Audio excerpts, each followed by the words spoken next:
teaching in the university, and of course, one element of teaching is mentorship, is a key element of that, and then also mentoring now in a more administrative capacity.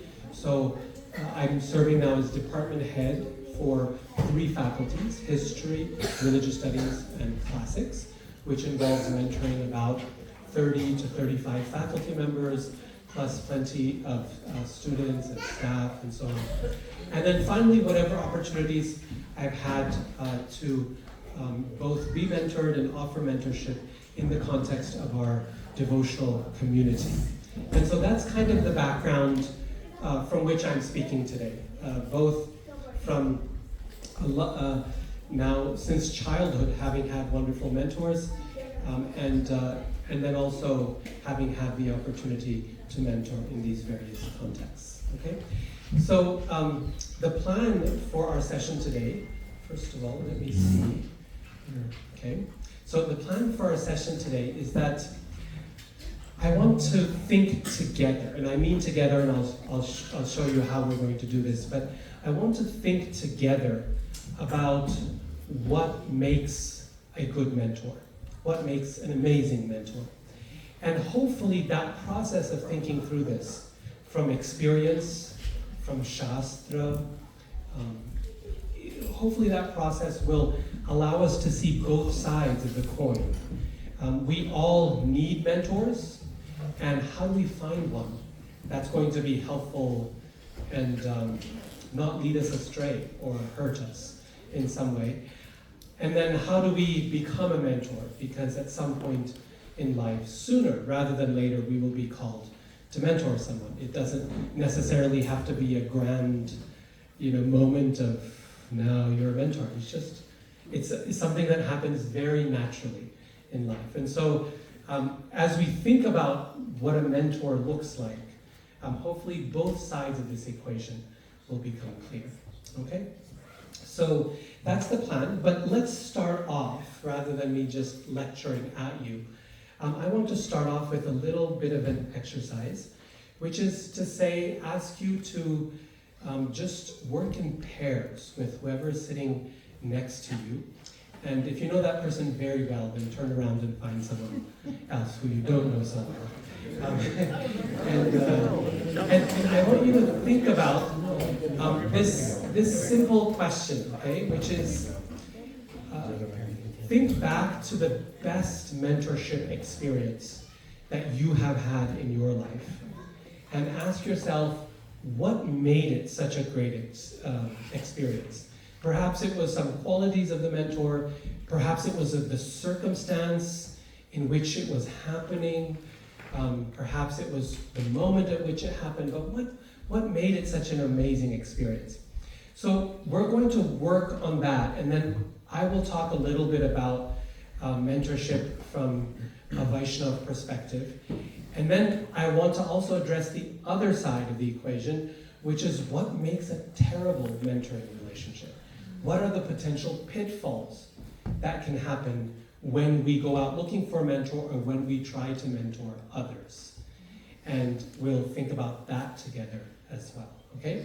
So let's just take, 5 to 7 minutes. Just make sure whoever you're working with, both of you get a chance to share, okay? So if one person's long-winded, just gently tell them, okay, it's my turn now, or vice versa. If they're shy, then encourage them to speak up, okay? So work with a pair, and I'll come back to you in about 5 to 7 minutes. Okay.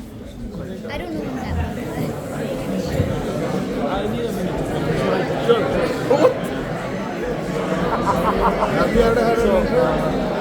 Well, I had a Mentor is the guru.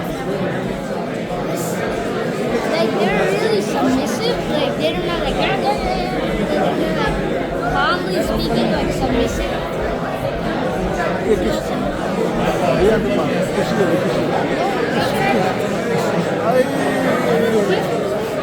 What is thinking? Okay. Okay. So like my mentor, like the thing I noticed with them, they're not like It's seems, it feels terrible to break up such vibrant conversations happening here. So I hope you had a chance to share. We obviously don't have time to go through everyone, but is there anyone, maybe a few people, who would like to share what attributes, who would like to answer that question for yourself? What about your mentorship experience made it so wonderful? Yes. My mentor is my grandmother, and even though we're different, she's always been very accepting of my choices as long as I made good, healthy choices for myself. And she's always led by example. Excellent. So a couple of things you said: accepting, and then leading by example.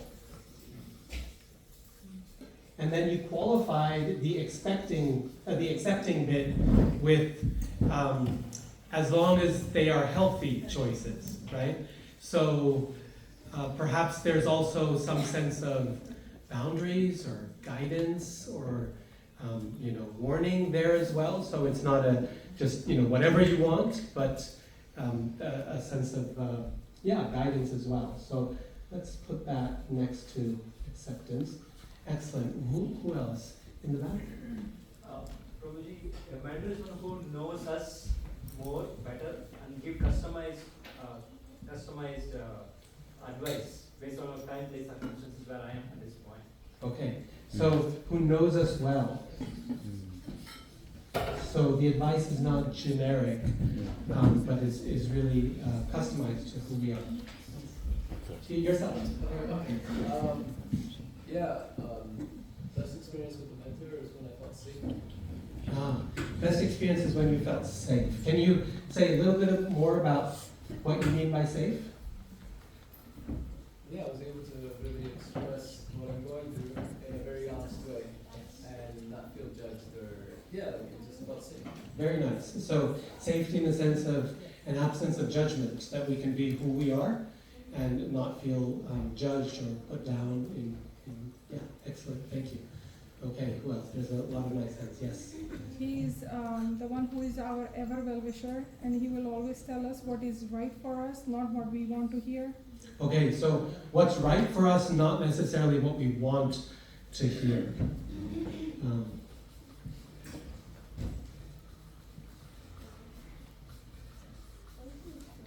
And I think that connects earlier to this point that you were making about how there's acceptance, but also with a sense of guidance.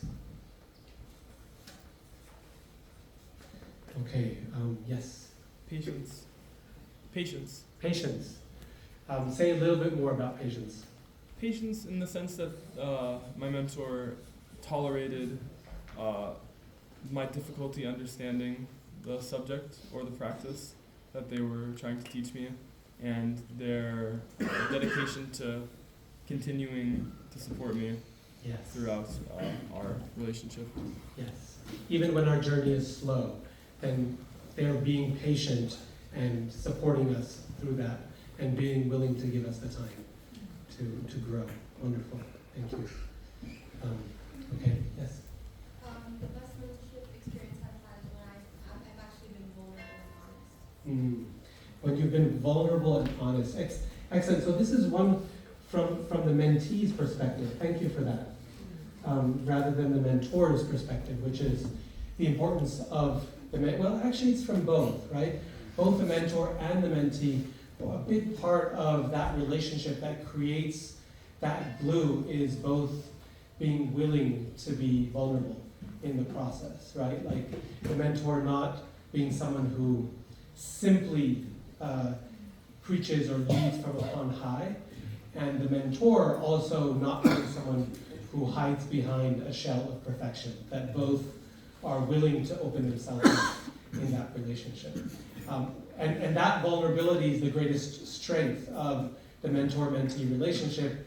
It's also the potential for the greatest abuse as well in that relationship. And so we'll talk about that a little bit later. But thank you for that point. Yes? The practicality of the instructions or the guidance. How someone can deliver instruction that is something that you could put into effect. It's easy to understand and digest and put into effect almost immediately. Thank you. That being practical, the instructions being practical, and as someone else said earlier, being relevant, something that's very specific to who we are. Yes? That was for you. Go ahead. For me, these are all symptoms. On some levels, I've experienced many of them through unconditional love from the mentor that they've been able to offer. Tell me a little bit more about this word unconditional. So, if I'm not vulnerable, they'll try and soften me. If I'm being too vulnerable, perhaps they'll help guide me in a different way. If I'm out of patience, they'll help me with patience. And they're there with you through the process, unconditional, whatever you're bringing to the table at the moment. They're there through the process, whatever you might be bringing to the table, is what Prabhu said. Excellent. Thank you. Yes. Whenever I'm being corrected or put straight, I still feel enthusiastic. It doesn't put me down. It doesn't put me in a place where I feel like bad. It actually gives me life. I think that's a great point. Even when we are corrected, we still feel enthusiastic, right? We don't feel like we've been destroyed in the process. This is very, like a very crucial element of even in correction, because correction is a big part of mentorship as well. There's both sides. There's the acceptance and then the correction as well. And even that correction is offered from a place of trust enough that one can take it and know that it doesn't devalue who we are as people, right? That it's not devaluing me as a person, it's simply correcting something that I need to get better at. So that ability to, because so often correction can come in the sense of you are worthless, right? And when correction shows up like that, it's very demoralizing. It destroys our enthusiasm for Krishna consciousness or whatever else that we might be doing. So thank you for that point. Yes? Yeah, I was going to share along the same lines that we can approach a mentor with something heavy and they have this ability to make it lighthearted, but with gravity, and the result is that it's very uplifting. Yes. Wonderful, wonderful point. So lightheartedness and gravity at the same time. It's not the end of the world. It's important, but it's not the end of the world. And part of that has to do with them also not taking themselves too seriously, right? That, okay, I gave you this piece of advice and you didn't follow it and look at where you're at today, right? It's not that approach, but really saying, no, we do what we need to do, and through that process, heavy things can become light, and sometimes things that we think are light can become heavy. So having that combination, I think, is wonderful. That's very nice. Okay, I'm going to continue onward here. There's, of course, so many things, and I would encourage you to think through this question a little bit more from your own experience, because we've all had experiences of good or not so good mentorship, and those are crucial in helping us think through this topic. So I want to share with you some thoughts about this from Vaishnava tradition. But I want to start by saying that a mentor is not exactly only a friend. It's somewhere in between friendship and being a boss. Okay, it's more than friendship in the sense that there is an element to mentorship that involves leadership, and that involves guidance, and that involves giving us direction. So there's that friendliness aspect, that commitment, that love that comes with a real friend. But one of the things that are not typical of friendship, at least not friendship that is not a mentorship relationship, mentoring involves some sense of direction and guidance as well. So we might say that friendship is a key component of mentorship. At the same time, that guidance or direction is not being a boss either, right? So all of us have experience at some point in life working with a boss. And people often come back with a terrible taste in their mouth after that experience. No one really wakes up in the morning going, I'm looking for a boss. I need a boss to make my life better, right? Someone who can tell me what I'm supposed to be doing today and what I'm not supposed to be doing today. No. but we do wake up thinking, I need guidance, I need a mentor, right? So there's a difference there. Being a boss is like being an administrator. It's doing the job. Being a boss is like brushing your teeth in the morning. It's something you do, you have to get done. You can always do it better, right? And your dentist tells you that you're not doing it well enough. So there's skill involved. There's skill involved in brushing your teeth. But it's not the sort of thing that gives you purpose and meaning in life. And on the other hand, mentorship is something that truly can and does give you purpose and meaning, both from the perspective of being a mentee and being a mentor. There are few things in this world that are as satisfying, that are as fulfilling as a strong mentor-mentee relationship on both sides. And there's, by the same token, by the other side of the coin, there are few things that can destroy a person as effectively as an abusive mentor-mentee relationship, right? So it's a very powerful tool. It's a very powerful tool that far exceeds the capacities of other forms of administration or leadership, such as being a boss, which can annoy us, it can drive us up the wall, can hurt us, but nothing can grow us or destroy us as effectively as a real mentorship relationship. And so that's why it's really worth thinking through this together as to what makes it such a powerful relationship, and how do we find that in our own lives, and eventually how do we become that as well ourselves. Okay, so let's think through I want to tell you a story, okay? And this story, some of you may have heard, others perhaps not. It's a story about one of, I think, the best mentoring examples in Vaishnava literature, Vaishnava scripture. And this is the person, the sage, named Narada Muni. Narada Muni is a traveling sage. He travels all around the world. He's not bound even by the conveyances of an airplane or a car or a train. He just flies. He travels by the power of his singing, his chanting of Krishna's names, which he does constantly. And he travels through the airwaves of sound through this universe. And he is everywhere in Srimad Bhagavatam. He's everywhere in Vaishnava literature. He's a mentor to everyone from great sages and kings to demons and evil people, to everyone in between, from the rich to the poor, from very urban, civilized sorts of people to people who are to children, right, who are just beginning their life's journey. There's really no limit to who he's willing to mentor, and he does it in an incredibly effective way. And one of my favorite examples of Narada Muni's mentorship comes from the story that is actually told in Chaitanya Charitamrita. This is the biography of Lord Chaitanya. And in that there's a section that describes Narada Muni's encounter with a hunter. The hunter's name is Mrigari, which basically means hunter. It means the enemy of the animal, so maybe a little stronger than hunter. And we'll see why in a moment. So the story goes like this, okay? But we'll pause to reflect on its mentorship implications.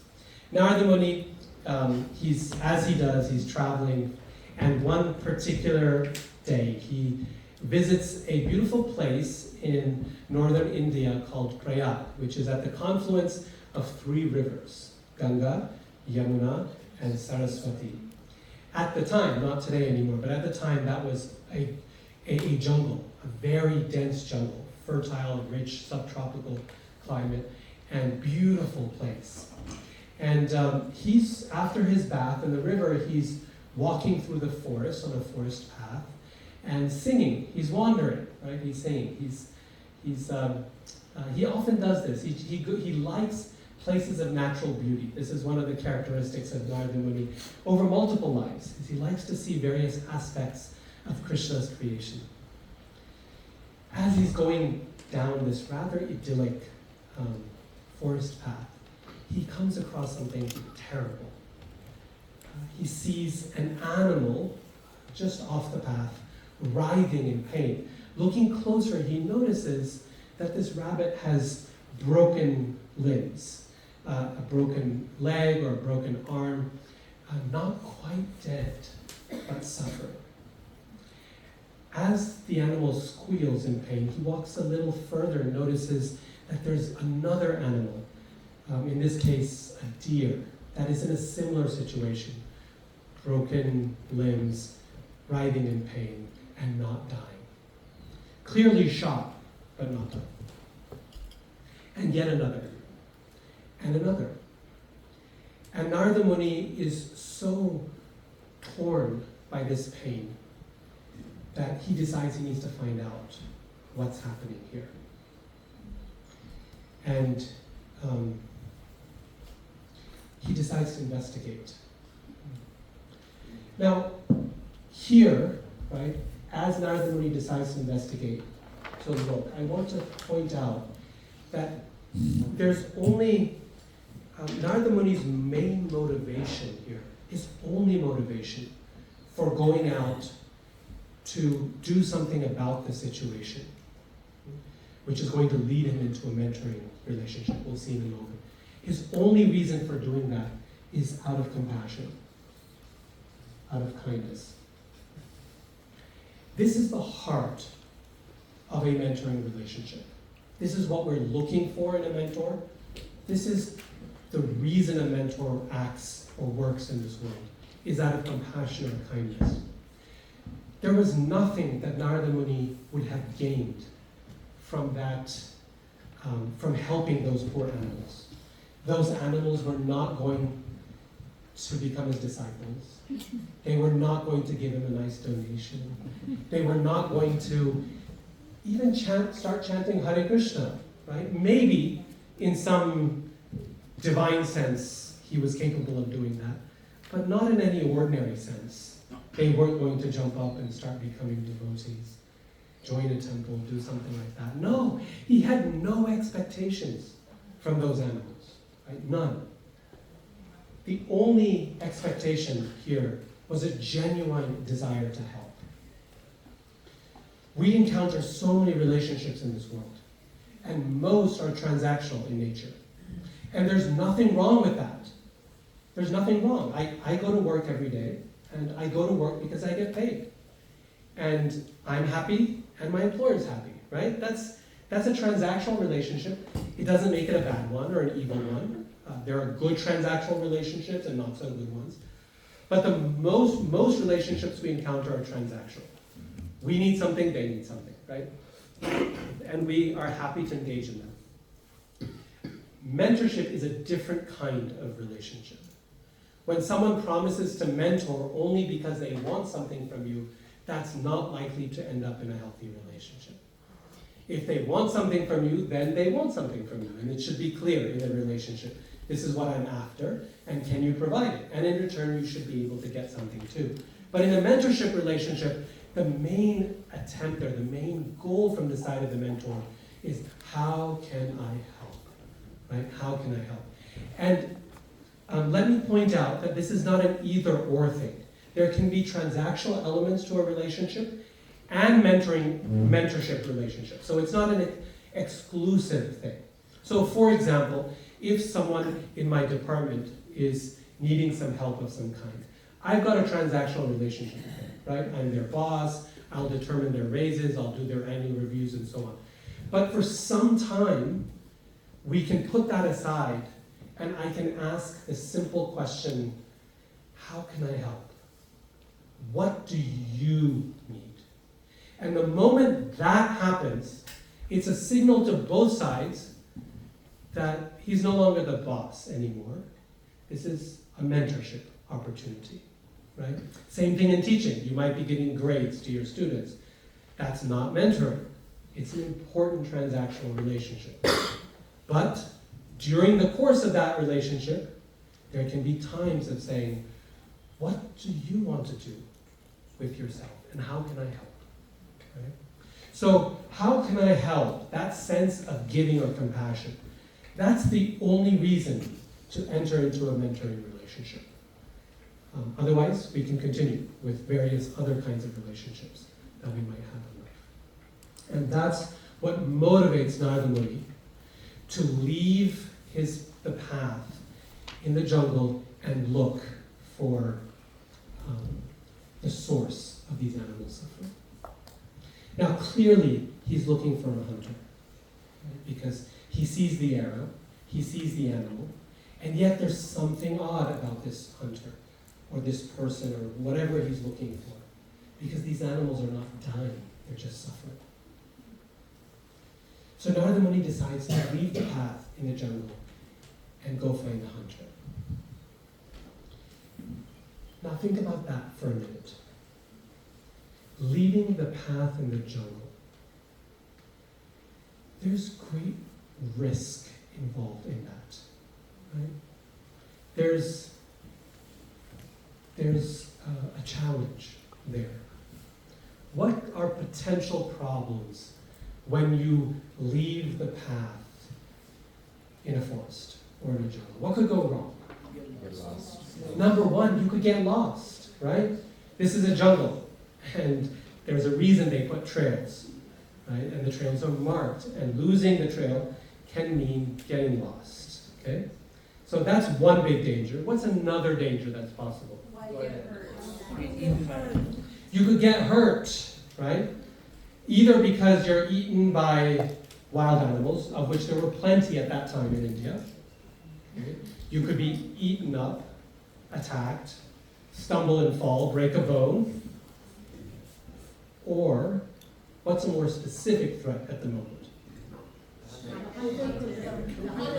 The hunter, right? The hunter. So I come from Utah, and that's where I live. And we have these beautiful trails outside of our house. Just 15 minutes drive, and you can get into a canyon, and you can walk alongside a river or stream. You can walk uphill or on the floor of the valley. It's wonderful. But one thing we know, we are told again and again, is that there are two types of trails in the wilderness. There's the ones for you to walk on, and there's the ones made for hunters. And you need to know which one you're going on. One time, we decided to explore, my family and I, and we went off into the mountains and found a beautiful turnoff and said, let's just explore. And so we went down the path and missed the sign that said, warning, hunters. And we had gone 5 minutes down that path before, boom, boom, boom. And boy, did we turn around and run as fast as we could back to the car, right? That's a real danger. And what are they looking for? Things that move in the trees. And Narada Muni was exactly that. At the moment, he was a potential target. So, in any kind of mentorship relationship, there's an element of risk involved. And I want to point back to what you said about vulnerability, right?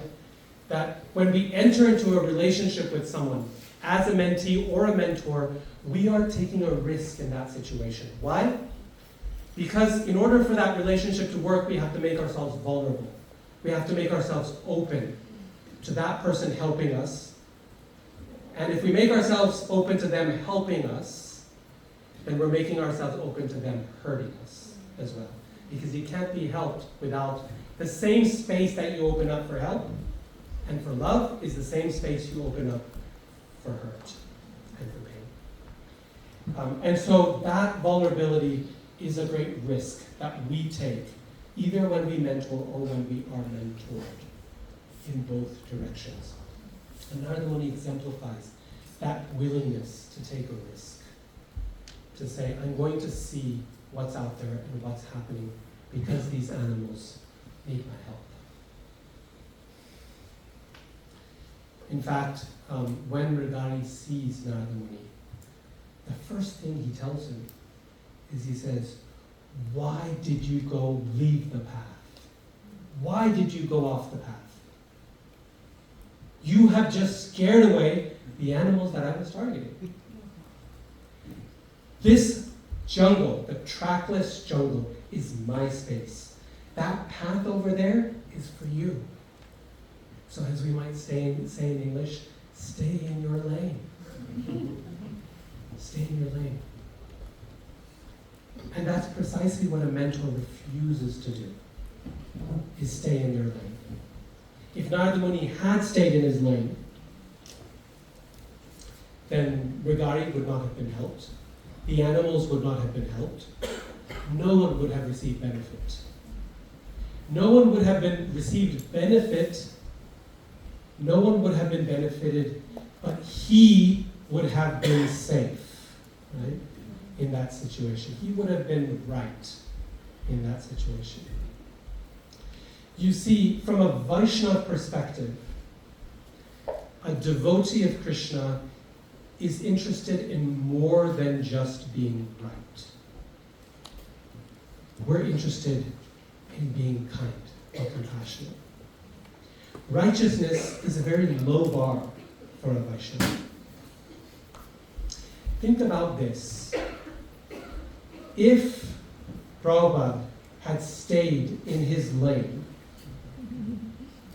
where would we have been today? Right? Nowhere. His path was Vrindavan. That's the place for saints and sadhus in India. It's the right place to be because it's good association. It's peaceful. You can easily get what you need to live, which is not much. Everyone is willing to help a saintly person in Vrindavan. And Prabhupada would have stayed there, and things would have been very peaceful. And would anyone have blamed him for doing that? No. No, he would have been, that's the amazing thing. He would have been fully righteous and blameless. And yet, not a Vaishnava. A Vaishnava, maybe even a Vaishnava, but not the caliber of person we know as Prabhupada. The reason we know him as he is because he was willing to not stay in his lane, right? To leave the path and say, I'm going to do not just what's right, but what's good, what's kind, what's compassionate. And that takes a sense of mission, right? That takes leaving our comfort zone. That's the call that we have, is to ask ourselves, this is right, this is comfortable, this is righteous, and then over here is what's compassionate, what's kind, what's actually going to stretch me to my capabilities for Krishna. And when we take that risk out of compassion, put aside goodness for the sake of compassion, then we know, not put aside, go beyond, right? Supersede. Then we're in the realm of actual mentorship in that regard. Okay? So Narada Muni heads out, and Mrigari says, why did you leave the path? Stay in your lane. And Mrigari wants to issue a volley of profanities at Narada Muni. That's what he wants to do. And normally he has no hesitation in doing that. But on this particular occasion, all that comes out of his mouth is, my dear sir, what can I do for you? That's all he can say. My dear sir, what can I do for you? And he's actually shocked at himself. He's surprised at himself. Why he's acting like a gentleman when he had no intention of doing so. And the reason for that is the third element of mentorship, that we see in this story, which is character. He is not able to abuse Narada Muni with his words because he sees someone of character before him. This is Narada Muni's greatest weapon.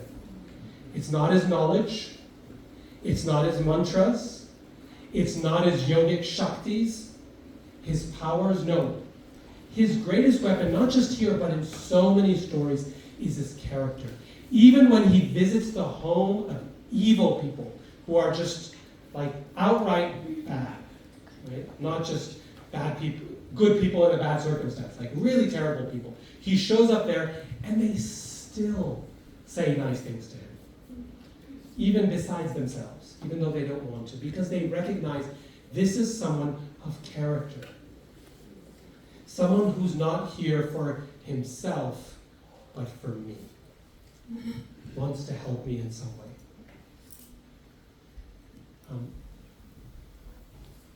We teach by our character.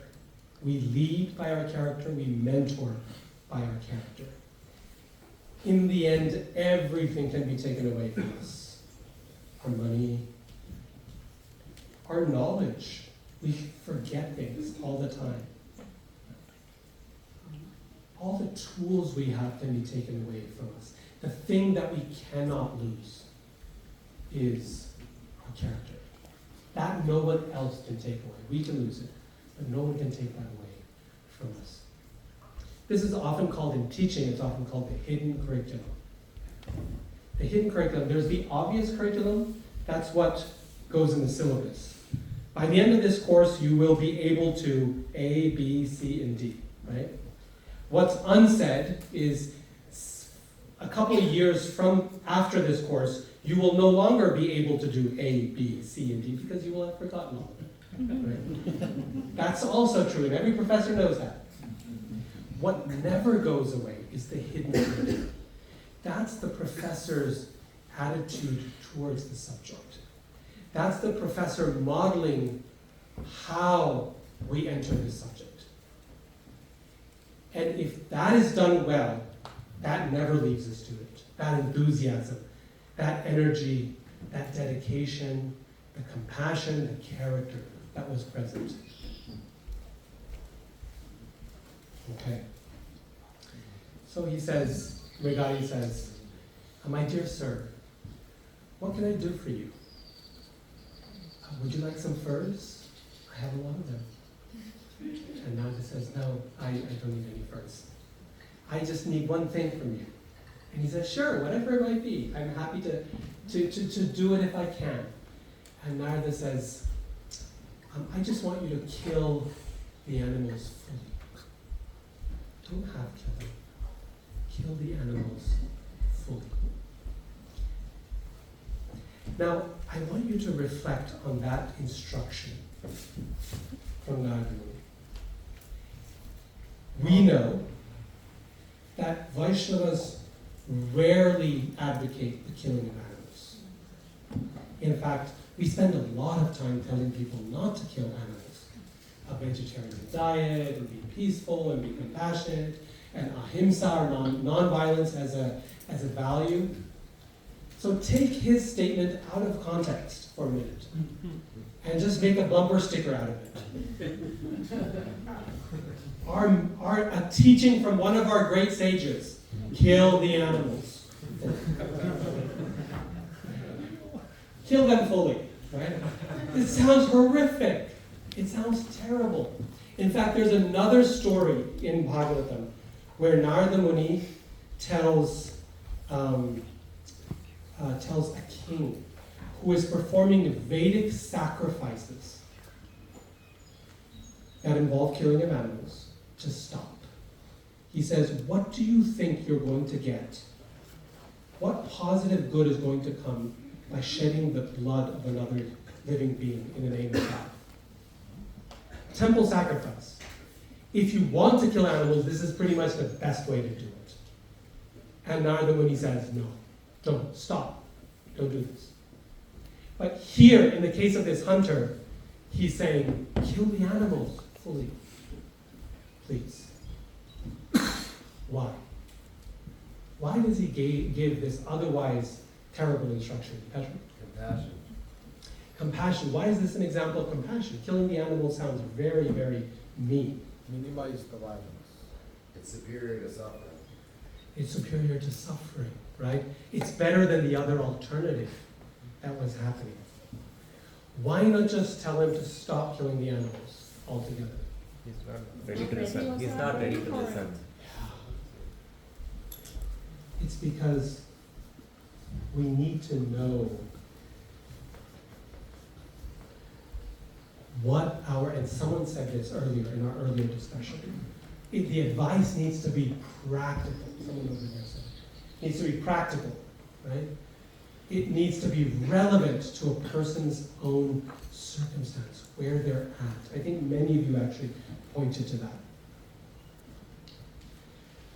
Once again, just because something is right is not enough. There's a definition of truth given in, the second verse of Srimad Bhagavatam, which says, the highest truth is reality distinguished from illusion for the welfare of all. Okay? And it's that second part which is really crucial. Don't kill the animals would have been reality distinguished from illusion. That's truth. Don't kill the animals. That's truly the right instruction.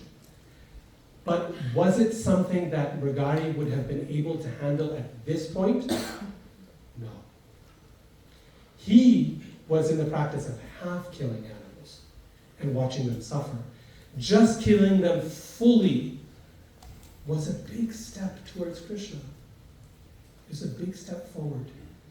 Even though otherwise, from an outside perspective, from outside that context, it sounds opposite to Vaishnava teaching. For him, it was in the right direction. One of my mentors, when I was first starting to teach, told me, she said, Ravi, you have to remember, always teach the students you have, not the students you wish you had. And I've always remembered that this whole time, right? 20 years. Teach the student you have, not the students you wish you had. Don't create an imaginary audience and teach them. Wherever they're at, that's where we meet. Whether we are a mentee looking for a mentor, or a mentor who has been asked to mentor others, we need to ask ourselves, where am I at? Where am I at? And how can I help this person take one step forward? Even if it's not where I think he ought to be, or what I think the truth might be. Being right is not enough. We have to be compassionate. Okay, so Narada Muni says, okay, kill the animals fully. And at this point, Regadi says, I don't understand. Why? My name is Regadi, enemy of the animals. My father taught me how to kill like this. It's our family tradition. What's wrong? And this is the point. At this point, this is the first time in the story where Narada Muni actually says something difficult to swallow, something that challenges him. The reason he can say this is because he's done all this to build trust. It takes this much for Regadi to know that he can trust this man out of the blue who's showing up, telling him to change his life, or you will tell him soon. But there's enough trust in that relationship. He knows that Narada Muni is not here because he wants some furs from me. He knows that the only reason he's here and he's taken a risk is for me. That he's not just interested in being right, he's actually interested in being kind. So Narada Muni tells him, you are creating a future for yourself that is not very happy by giving pain to other living beings. He shows him, he gives him a vision for what, and I don't mean that literally. The story doesn't have like dramatic magic visions or things. He just tells him. He shows him by his words what kind of future he's creating for himself by harming animals, unsuspecting, innocent animals. And Regani is horrified with this. He says, what can I do? Tell me, what can I do to prevent this? I want to do something. This goes back to the point, I forget who said it, maybe it was Nanda Raja who said it, but it was that even in correcting, a mentor doesn't destroy, doesn't demoralize, but uplifts. Regari at this point, in hearing the type of future he's creating for himself, feels not a sense of hopelessness or even self-disgust. Rather, he feels empowered. He says, I want to do something about this, and I know you can tell me what I need to do. Right? He's feeling determined, and that's where you see that correction is really hitting home. At this point, Narada Muni could have told him, you sinner, look at your situation. Look at how horrible you are. Look at your life, living out here in the forest. And like, no, he didn't tell him that. He didn't tell him that he was miserable. Rather, what he told him is he had an opportunity to change a miserable future. And that's the right way to use karma. That's the right way to talk about karma, as a way to empower a person. That correction empowers him. And Mrigadi says, what do I do? And now we come back to this point here about guidance and about not just what we may want, but also what's good for us. Narada Muni says, I want you to break your bow. I want you to break your bow. And Mrigadi responds to that. How? He says, yes, sir, whatever you want. No, he doesn't say that. He says, how am I going to support my family? I have a family to support. I have myself to maintain. How am I going to do that if I break my bow? This is my livelihood. What's striking to me is the complete normalcy of Mrigadi's response. He doesn't respond as one who's evil. He doesn't respond as someone who's a great saint. He just responds in a very human way. If someone came to me tomorrow and said, you know, this is what you need to do to improve your life. Smash your laptop. Break it. What would I say? I would say, that's great. I'd love to follow you around, but who's going to support my family? That laptop is my livelihood. I can't do that. And plus, it belongs to the university, and they're going to charge me. He's completely normal in his reply. And how does Narada Muni respond to that? He says, don't worry, Krishna will maintain you, protect you. No, he doesn't say that. He says, fasting is good for you. Why are you worried about food? It's healthy.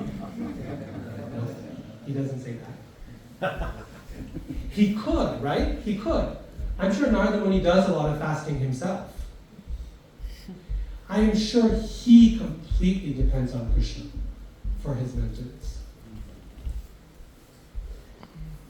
But he doesn't say either of those things to him.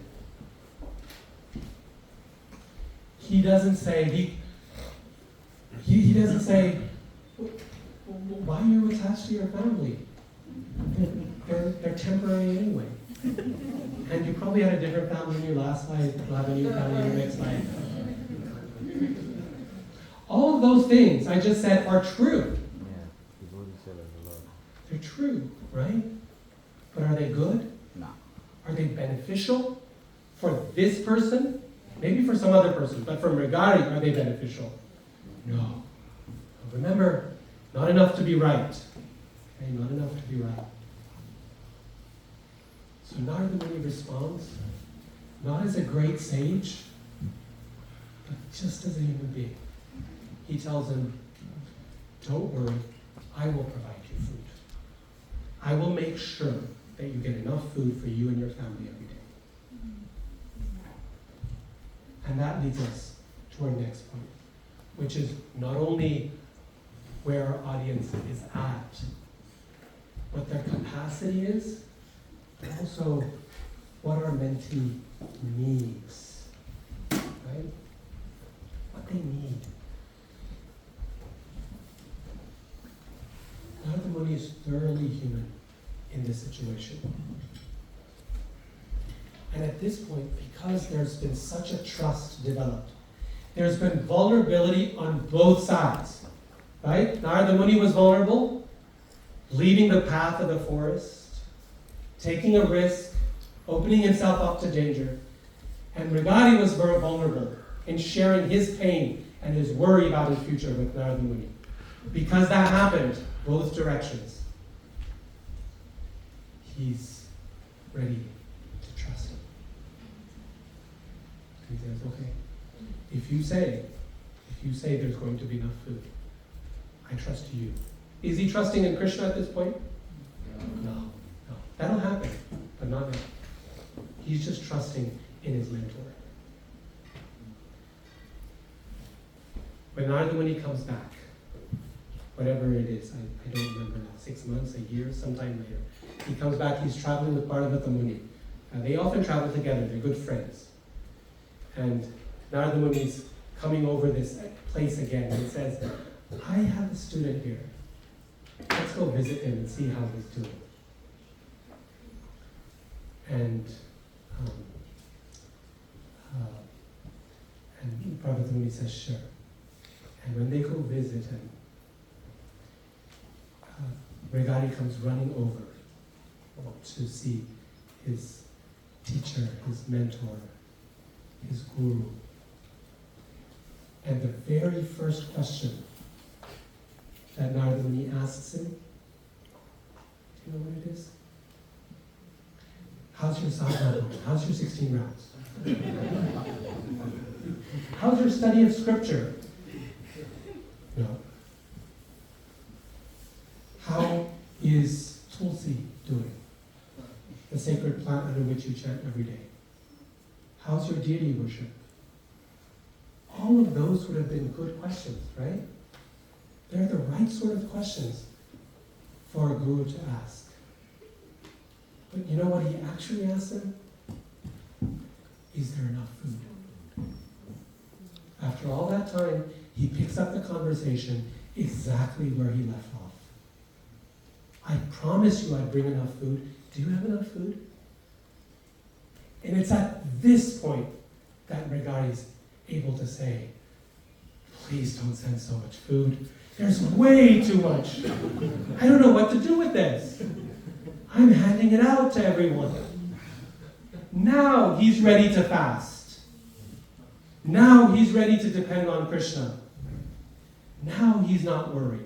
All those things that Narada Muni could have told him back then, don't be so attached. You should fast. Depend on Krishna. All those things he could have told him, he didn't tell him. Those things are now real. On his own. He's now in a different place. And he's able to tell his guru, there's too much food. I don't need this much. Right? He's not hoarding, he's not storing. He's happy to live depending on Krishna. Okay. So, there it is, right? An example of mentorship from Vaishnava literature. An example of compassion as the motivation. Risk and vulnerability as the heart of that relationship. character as its very foundation that allows that trust to develop. And then the application of it thoroughly focused on the other. And this is the heart of the mentoring relationship, is that it is radically focused on the other. When we mentor, we have this tendency to want to make our mentee just like ourselves. Why? Because A, we think very highly of ourselves. B, we're thinking, if it worked for me, it'll work for them. And is that true? Probably not. Maybe to some extent, but in other ways not. Okay. So, we have a little bit of time. I want to make sure we have enough time for the other side, which is, what are the potential pitfalls of a mentoring-mentee relationship? How can things go wrong? Because remember I said that this is one of the most powerful transformative relationships we can have. And by the same token, it's also one of the most destructive, abusive relationships we can have. So, if we had more time, I would ask you to go into pairs and to talk about where things could go wrong. I hope you will do that in your own time, to think through examples, instances, stories. Perhaps you have experienced, perhaps you have heard or seen others experience. Where can things go wrong in that relationship? But given that we don't have that much time, let me point out a few things that I wanted to share and then see if you have any thoughts or questions that you might add to it. Okay, so,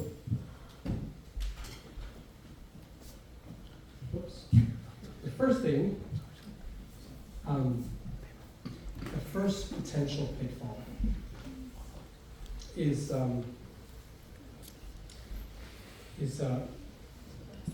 recognizing as a mentor that this is not about me. This relationship is not about me.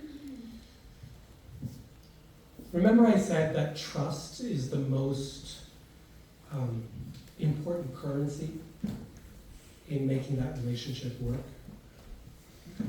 It's also one of the greatest openings to risk or to hurt in that relationship. Because mentorship is based on trust, unlike the other transactional relationships I described, right? Like my relationship with my employer is based on money, not on trust. Well, some level of trust, yes. But there's other things that keep things going. Because mentorship is wholly founded on trust, it's very easy recognizing a mentee's trust to say, trust in me. Trust in me. I am the object of your trust.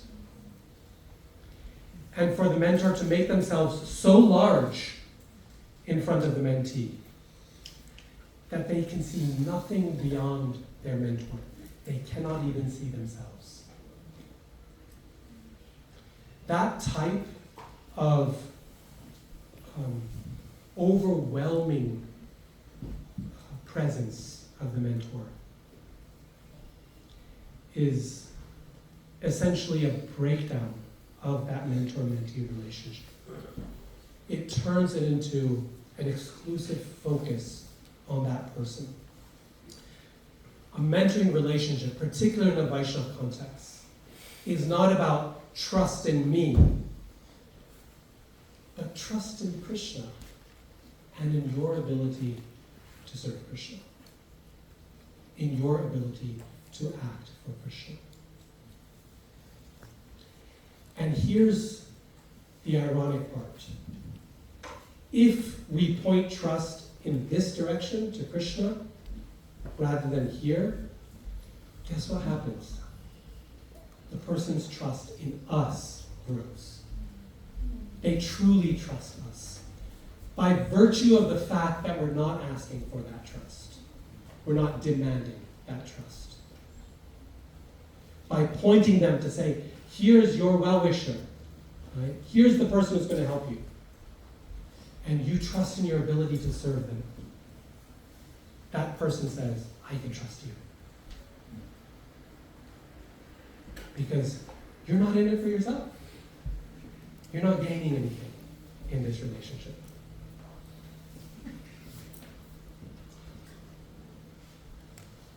Another side to that coin is for us to recognize our own limitations as a mentor.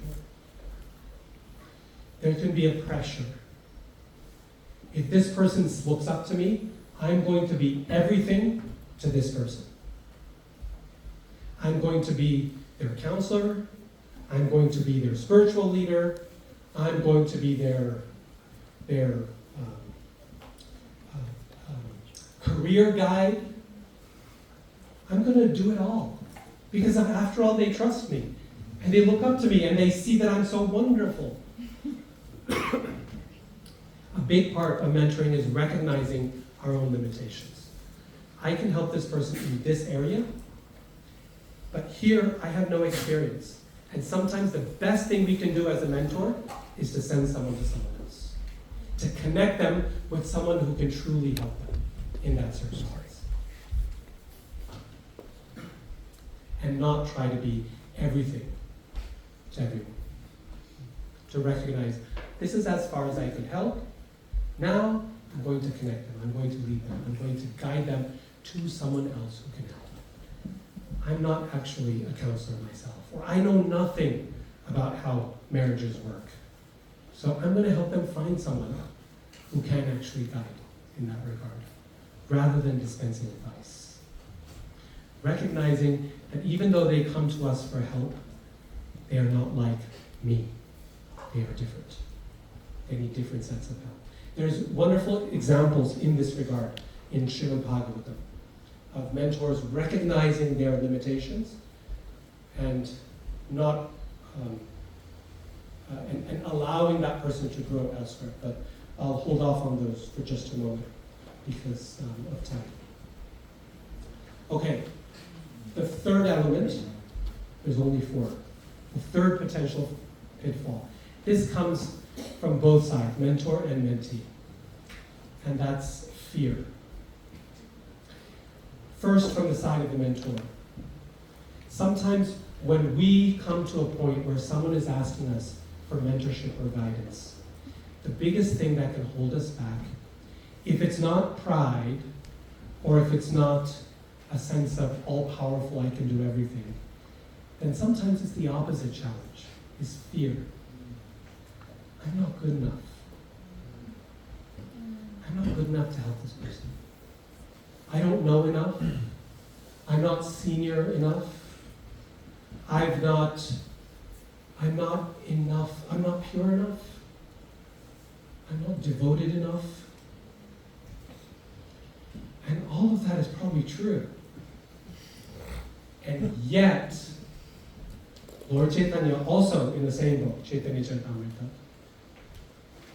he tells us specifically, he says, I want everyone to serve in this capacity.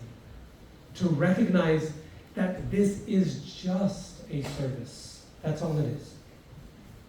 Mentoring someone, helping someone is just a service.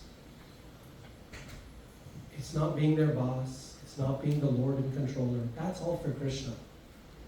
It's just one way to help. And like any service, it's not everything. It's not the best service. And we don't have to do it perfectly. Just like if you were cooking for Krishna. It would be unreasonable to expect yourself to be a perfect cook, right? There are times at which it's going to not come out right. But as long as your intention is in the right place, and really trying to serve Krishna, and to serve the devotees through a nice meal, it's okay, right? In the same way, mentorship, we may not always get it right. We may not always be perfect. But rather than have that fear of failure paralyze us, or that sense of inadequacy paralyze us, we recognize as long as I'm genuinely trying to help this person, and I have the humility to recognize what my limitations are, it'll be okay. There's a big difference between humility and low self-esteem. Humility empowers us. Why? Because we recognize, I'm very small, but Krishna's great, and he can do miracles if he wants me to do this. Low self-esteem is paralyzing. I'm no good at all, and I can't do anything. Humility is focused on God. Low self-esteem is focused on me. Humility says, God is great, and therefore, I'm very small. Low self-esteem says, I am terrible. I am no good. I'm not expert. I'm not useful. I'm not interesting. It's all focused on me. The two are actually at opposite ends in their effect. Humility, true humility, leads to fearlessness. Low self-esteem paralyzes us with fear of failure. From the mentee's side, there can also be a major element of fear that holds us back. And that's often a result of, will I be able to commit myself? And what if I disappoint? This person is investing so much time and energy in me. And I'm growing attached to them. And what if I disappoint? What if I can't live up to their expectations? What if I do something wrong? Okay, so in both of these situations, humility is the key, and lowest self-esteem is our challenge. Okay, last thing, this is a smaller point, but still very important. I think one thing to remember for both mentors and mentees is that mentorship rarely happens in a grand, dramatic fashion. In the movies, it always happens in a dramatic fashion. Right? This is part of the hero's journey. The person is at their very lowest, and then someone shows up and empowers them. And they rise up and they achieve great success. Because there's this moment at which everything changes, everything turns. Maybe it might happen like this in your life. Usually, it's very little small steps. It's not dramatic. It's not grand in its nature. How many of you have seen The Lion King? Seen The Lion King? Yeah, everyone. Okay. The original one. I haven't seen the remake, but the original one. That's the one I saw years and years ago. And there's this moment where, Simba, he's the prince.